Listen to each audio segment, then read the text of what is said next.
Imaginez un monde de silence total, où chaque expiration se fige dans l'air, un univers d'une beauté à couper le souffle, mais où la moindre erreur, la plus petite, peut être fatale. Voilà, c'est ça, l'alpinisme hivernal. C'est un défi, le défi ultime peut-être, où la montagne ne pardonne rien, mais offre en retour des récompenses que l'on ne trouve nulle part ailleurs. Pure et exigeante. Ces deux mots, franchement, ils résument absolument tout. Alors la question c'est, comment on se prépare à affronter ce géant endormi, ce géant de glace et de froid? C'est ce qu'on va décortiquer ensemble. Le mot-clé ici, c'est vraiment transformation. Il faut oublier tout ce qu'on connaît de la montagne en été. Les sentiers, les prairies, tout disparaît. L'hiver, il redessine complètement le paysage. Et ce nouveau monde, il offre des sensations uniques, mais il impose aussi ses propres règles, des règles bien plus sévères. D'un côté, on a une invitation à la balade, presque. De l'autre, c'est une véritable épreuve d'engagement. En hiver, la montagne, ce n'est plus un simple terrain de jeu, c'est un royaume. Le silence y est absolu, l'air d'une pureté incroyable. Mais l'environnement est devenu radicalement plus difficile. Chaque pas demande plus d'efforts, chaque décision, beaucoup plus de réflexion. Mais alors, pourquoi aller chercher cette difficulté? Eh bien, pour des moments que l'été ne pourra jamais offrir. Ce silence total, juste brisé par le crissement des crampons sur la neige dure. Ces paysages sculptés par le givre, on dirait qu'ils sortent d'un conte de fées. Et puis, il y a ces lumières d'hiver uniques qui peuvent transformer la neige en or liquide. Pour les passionnés, c'est aussi l'occasion de tracer des voies qui n'existent qu'à ce moment-là. Des voies de glace et de neige qui disparaîtront avec le printemps. Évidemment, ce paradis blanc, il a un prix. Et le prix est élevé. D'abord, le froid. Un froid mordant qui vient tester les limites physiques et mentales. Ensuite, les journées qui sont beaucoup plus courtes, ce qui transforme chaque sortie en une sorte de course contre la montre. L'effort aussi, il est décuplé pour avancer dans la neige. Et par-dessus tout ça, il y a l'ombre omniprésente de l'avalanche. Le danger numéro 1, le danger absolu. Moins 30 degrés. Non, ce n'est pas un chiffre pour faire peur, c'est une réalité assez fréquente en haute montagne l'hiver.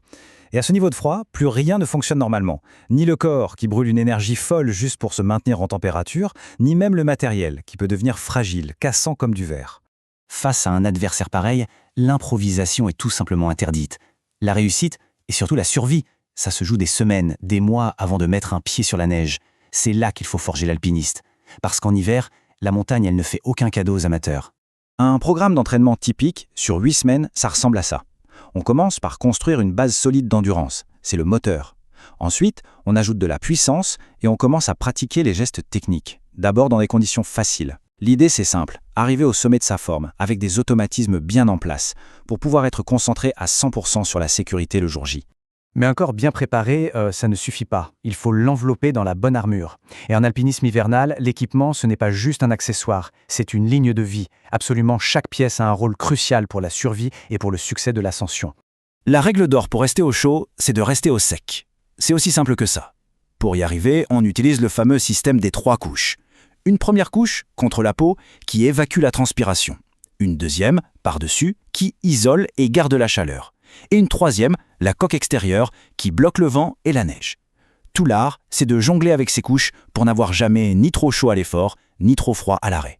Parlons maintenant de l'équipement qui peut faire la différence entre la vie et la mort. Le DVA, c'est un petit boîtier émetteur-récepteur. En mode émission, il envoie un signal en permanence. Si un compagnon de cordée est enseveli, les autres passent leur DVA en mode recherche pour capter ce signal et le retrouver le plus vite possible.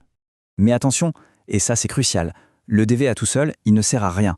C'est juste un maillon d'une chaîne en 3 parties. Le DVA permet de trouver la zone générale. Ensuite, la sonde, une longue tige pliable, permet de localiser précisément la victime sous la neige.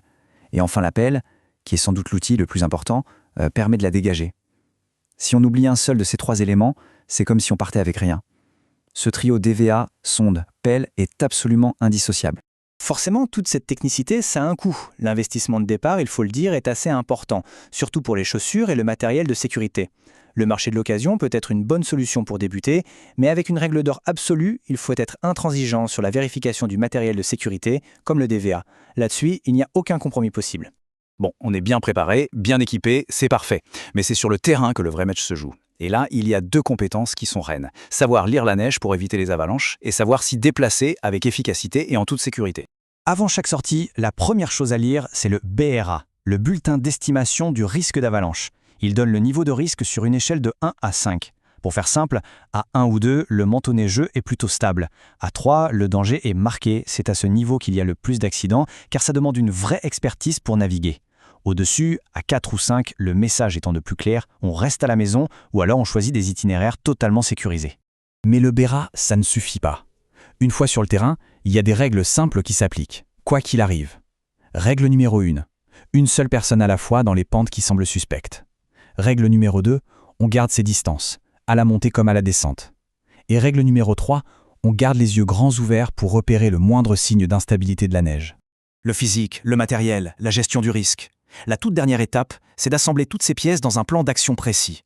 La planification, ce n'est pas une option, non, c'est l'ultime filet de sécurité avant de se lancer. Et au final, tout se résume à cette équation, toute simple. Une préparation minutieuse, c'est la clé de la sécurité. Et c'est seulement quand on se sent en sécurité qu'on peut libérer son esprit et goûter au vrai plaisir de la montagne. Sans sécurité, il n'y a que du stress. L'un ne va pas sans l'autre. Finalement, après toute cette préparation, cette discipline, cette concentration, pourquoi est-ce qu'on fait tout ça? Pour ce moment. Ce moment de grâce, tout là-haut, où le temps semble s'arrêter. Cette sensation, elle est unique et elle n'appartient qu'à celles et ceux qui ont eu le courage et la rigueur de s'aventurer dans ce monde à la fois si exigeant et si magnifique.